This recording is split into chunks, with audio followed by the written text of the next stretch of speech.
Top quality और consistent performance के लिए सिर्फ सिल्वर पंप्स। टॉप क्वालिटी और कंसिस्टेंट परफॉर्मेंस के लिए सिर्फ सिल्वर पंप्स, नाम याद रखना। मुलींच्या वसतिगृहात चोरटे शिरतात, मोबाईल हिसकवतात, तिला टच करण्याचा प्रयत्न करतात। इतका धक्कादायक प्रकार नागपुरात घडलेला आहे।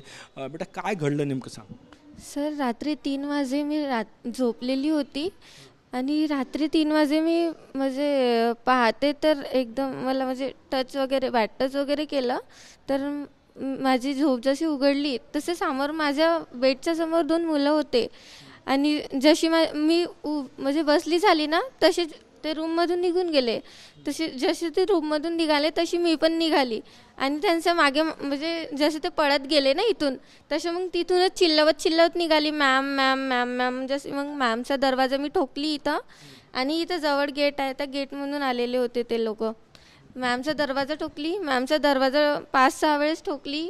माझे हात सुन्न पडून गेले होते आणि माझ्या तोंडातून आवाज तक नाही निघत होती एकदम त्यांना बघून, कारण मी माझ्या रूममध्ये एकटी होती। मॅम तुझा मोबाईल घेऊन गेले ते? हां, माझा मोबाईल सुद्धा घेऊन गेले ते। अजून काय म्हणजे आल्यावर दरवाजा उघडा होता बेटा तुझा की कसं त्यांनी तोडली कुंडी? कुंडीच नाही होती सर अंदरून माझ्या दरवाजाला, त्यामुळे आणि जिथून ते आले होते त्याला पण ताला नाही होता। ही गर्ल्स हॉस्टेलच्या सुरक्षा किती वाऱ्यावर सोडलेली आहे। या विद्यार्थिनीच्या दाराला आतून कुंडीच नाही, जिथनं चोरटे आत शिरले त्याला आत लॉक नाही, इतकी गंभीर परिस्थिती आहे। मग पोलीस तक्रार केली बेटा? हो सर, खबरलेली होती पूर्ण सर। सकाळी FIR म्हणजे फक्त माहिती दिली होती सर, माहिती दिली होती फक्त मोबाईल चोरीची। जेव्हा मी माझ्या फाउंडेशनच्या सरांना सायंकाळी कॉल लावलं तेव्हा सर आले।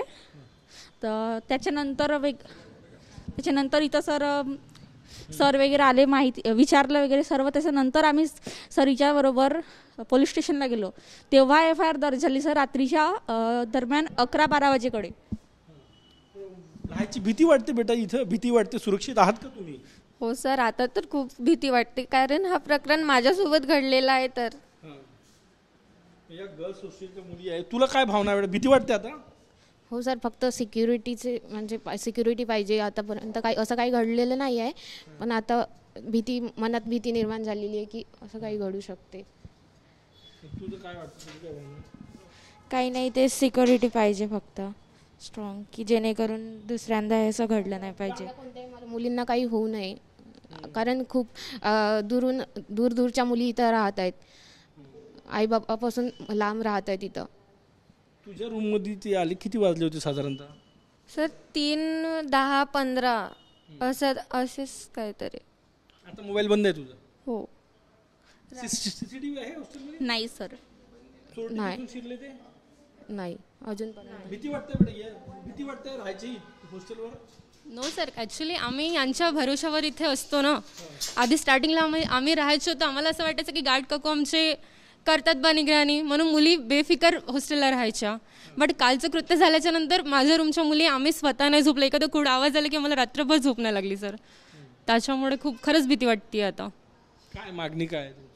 हेच मागणी आहे की आमचं हॉस्टेलचं जे लोकेशन आहे ते आमच्यासाठी प्रॉपर नाही आहे, बिकॉज इथे आजूबाजूला दारूभट्टे आहे। इव्हन आमच्या हॉस्टेलला 7 महिने टोटल झाले हॉस्टेल सुरू झालं आहे। ॲटलिस्ट 2 महिन्यात तरी आम्हाला CCTV हवे होते। जर CCTV असते तर होऊ शकते की हे कृत्य नाही घडलं असतं, आणि तिथे जर लॉक असतं, जे 7 दिवसापासून लॉक नाही आहे तिथे असतं तर तेही नाही घडलं असतं। लॉक असायला पाहिजेत होतं तिथे। दारूभट्टे आजूबाजूला अंदाजे इकडे 3 आहेत, कंटिन्यू आहेत सर, आम्ही मोजत नाही बसत ना सर, पण आहेत त्याच्याकडे 3-4 तरी आहेत। आणि त्रास होतो आम्हाला। आम्ही जर तिथून येतो तर आमच्यासोबत असं बोलतात ते लोक, आम्हाला टॉन्ट करतात किंवा कमेंट करतात आमच्यावर। तुम्ही पोलीस तक्रार नाही केली? वार्डनला तक्रार नाही केली? स्टार्टिंगला जेव्हा हॉस्टेल सुरू झालं होतं तेव्हा झालेली होती, त्याच्यानंतर कोणी लक्ष नाही दिलं, त्यामुळे मुली पण लक्ष नाही देत असल्यामुळे ते होते। आणखी काय मागणी काय आहे? सुरक्षा व्हावी। इतका गंभीर प्रकार, मुलींच्या रूमला आतून कुंडी बसवलेली नाही, सगळ्यात महत्त्वाचं म्हणजे जिथनं चोरटे ते आरोपी आले त्या दाराला आतून लॉक नाही. या संपूर्ण गर्ल्स हॉस्टेलवर सरकारचा नियम असतानाही घाईघाईत ही इमारत भाड्यानं घेतलेली आहे. CCTV कॅमेरे लागलेले नाही. अशा परिस्थितीत सुरक्षित भावनेनं या विद्यार्थी राहतात. सगळ्यांच्या डोळ्यात अश्रू आहे की आम्ही राहायचं कसं. आई वडील कुठं 100 किलोमीटर 200 किलोमीटर आहे. मुलींना विश्वासानं नागपुरात शिकायला पाठवलं आणि त्यांच्या हॉस्टेलमध्ये मध्यरात्री 2 चोरटे शिरतात. तिला बॅड टच करण्याचा प्रयत्न करतो आणि तिचा मोबाईल चोरून घेऊन जातात. इतकी गंभीर बाब महाराष्ट्राच्या उपराजधानीत घडलेली आहे. कॅमेरामॅन सचिन सयामसह गजानन उमाटे, TV9 मराठी, नागपूर.